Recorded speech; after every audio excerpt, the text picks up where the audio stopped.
this is for rendering.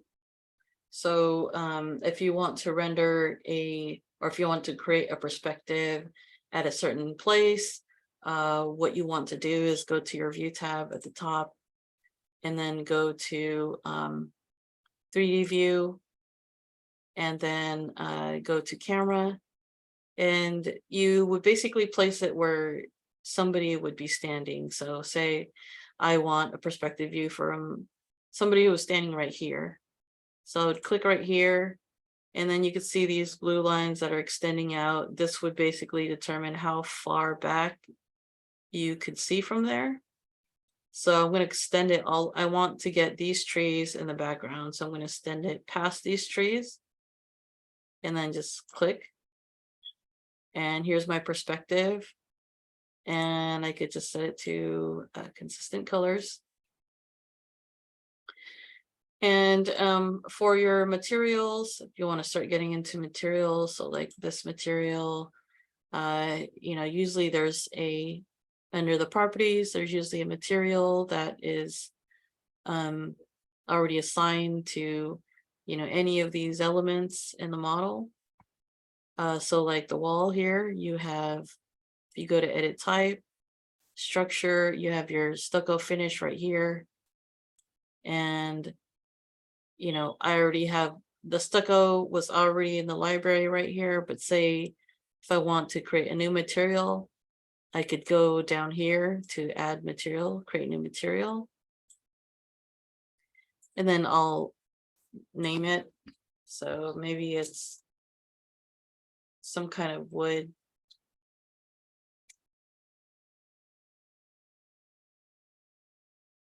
Some kind of wood siding. I'm just gonna say wood, maybe wood flooring. You could name it whatever you want. And then I'm going to go over here to this icon and click on that. What it does is it just opens up this library where there's images attached to all these materials. So I'm just going to say wood, maybe wood flooring, and then click right here, wood. So I have different choices right here. You could also go right here to the top right and say you want like a thumbnail view of the material. So you see like you have a little bit of a better view of what these materials would look like. So I'm just gonna select my flooring walnut. There's that little arrow right here. You want to click on the arrow and it basically replaces what's there. So now you have your image. If you have an image of a material, you could just click right here and then change the image right here, source. Select whatever material you find and set it to that. And I could go back to graphics. I could click on use render appearance, and that will basically show up as more of a brownish color. When I set it to like the consistent colors view, then that will basically show up there. I could also, set a foreground pattern to it. So here's my surface pattern on the foreground, and I'll select model and maybe select my wood board right here. And that will give me like a wood type of pattern. And if I want like some color in the background for that, I could do that. Maybe select like a light brown, just make it like a light brown.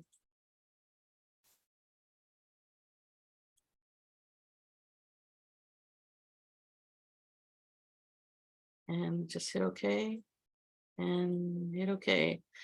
So now you could see that wood pattern right there, which is, it's not really what I want for a stucco finish, but this is just an example. It's something that you would set to your floor.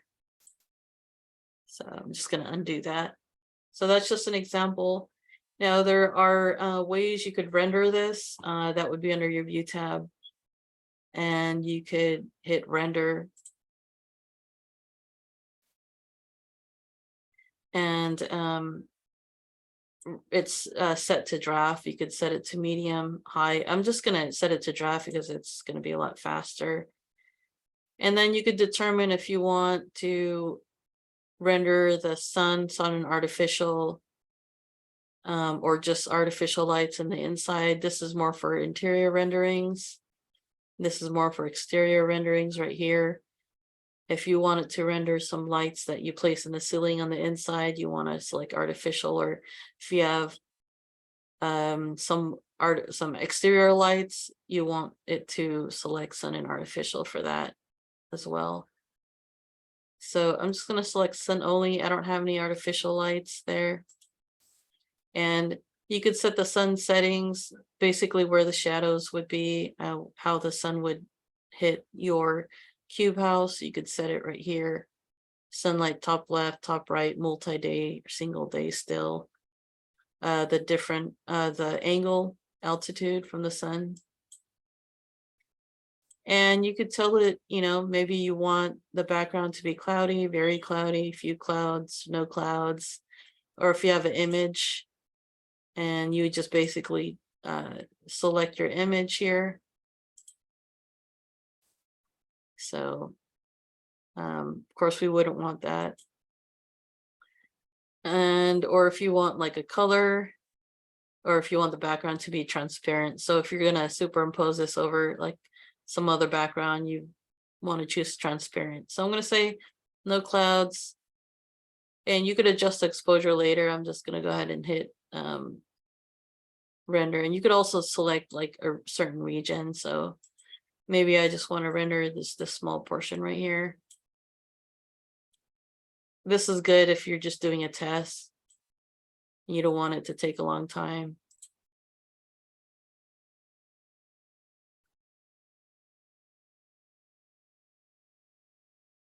So here's my rendering, and what you want to do is basically select, or you could adjust the exposure right here, make it like a little bit brighter.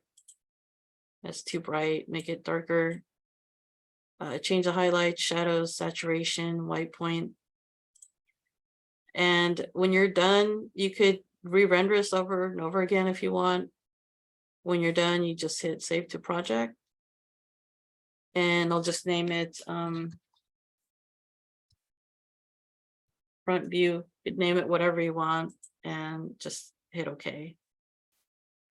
And so when I go to my project browser right here, you could see now there's a new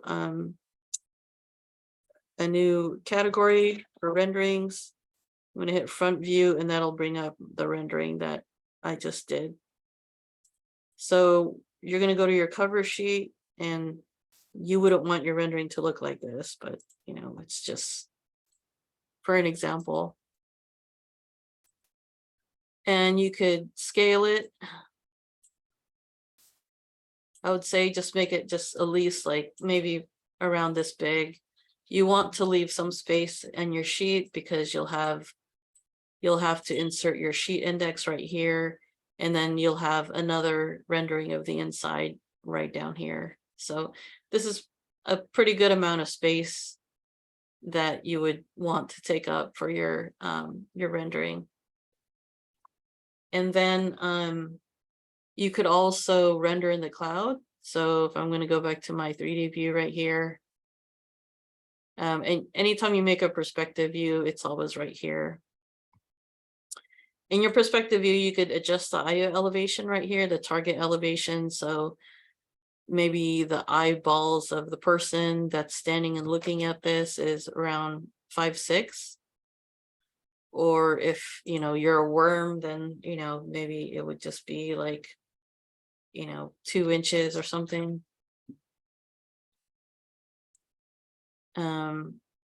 It looks like it didn't really adjust it that much, but you would actually be looking way up.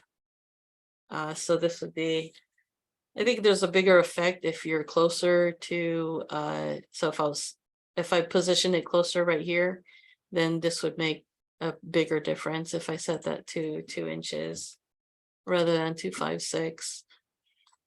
There's also the target elevation. So you could set this to wait, maybe it's looking way up high in the sky or something like that. So you're looking up and it doesn't really have that much of effect. But I think if this was like a taller tower, if you have some really tall tower and you're standing a lot closer to it, then you could really, you know, mess with this. And you could actually see the big difference. But I think for this one, we're standing pretty far and this is pretty small in height. But I would encourage you to, you know, if you end up designing something that's a lot taller later, and just kind of play around with that a little bit. And then after that, when you are ready to print, so you'd go to your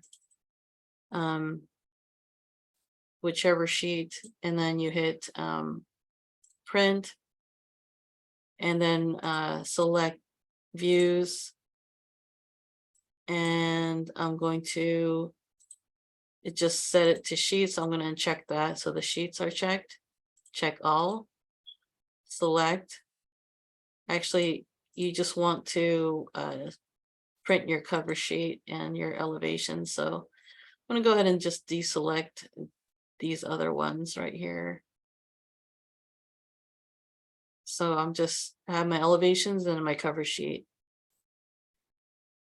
And then my setup, make sure you set it up to tabloid. Microsoft Print to PDF is fine. Zoom to 100% size. This is okay. You could set it to medium. Medium would be okay. And I'm going to hit okay. And then make sure this says combine multiple selected sheet views in a single file.